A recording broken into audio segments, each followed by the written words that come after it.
મારું નામ છે બંટી ચૌહાણ। આપણે અમદાવાદ શહેરમાં સ્માર્ટ સિટીમાં રહીએ છીએ અને આ સમસ્યા છે મોતીલાલ મારવાડીની ચાલી આરંજી કલ્યાણજી બ્લોકની સામે આ બેરમપુરા દાલલીમડા વોર્ડ। આ જુઓ, સરકાર કહે છે સૌનું સાથ સૌનો વિકાસ। અહીંયા જે લગ્ન પ્રસંગ છે ને અહીંયા અમારી સરકાર સમાજ રહે છે ને અન્ય પણ સમાજ રહે છે, તો અમારી સરકારને વિનંતી છે કે પીવાના પાણીમાં આ પ્રદૂષિત પાણી આવે છે ગટરનું, જેનાથી રોગચાળો ફેલાય છે।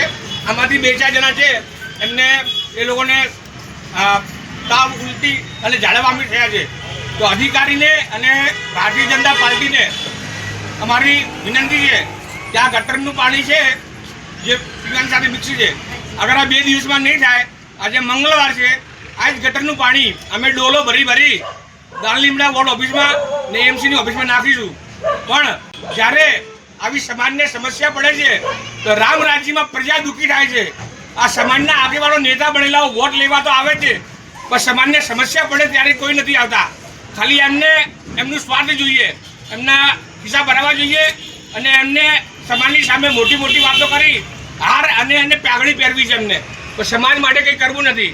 આજે સમાજની સમસ્યા છે, મને અહીંથી ફોન આવ્યો હતો એટલે હું મારી સમાજ રહેશે એટલે હું આવ્યો છું। મારે આમાં કોઈ એવોર્ડ નથી લેવો કે મારે હાર પોટીઓ નથી પહેરવો, પણ સમાજના જે ચોરો છે, અગર આ કામ નહીં થાય એની સમસ્યાનો તો આગામી 2 મહિના પછી અમદાવાદ મ્યુનિસિપલ કોર્પોરેશનની ચૂંટણીમાં અમે લોકો ચૂંટણીનો બહિષ્કાર કરીશું। એથી વોટ નહીં મળે, વોટ લેવા આવશે એમનું અપમાન થશે, એમની પોતાની જવાબદારી હશે। આ નાના બાળકો રહે છે, અહીંયા બહેરાઓ છે, એમને પૂછો કે અહીંયા પીવાના પાણીમાં ગટરનું પાણી આવે છે, આખી ગટર લાઈન છે એ બધી દબા ગયેલી છે, નવી ગટર લાઈન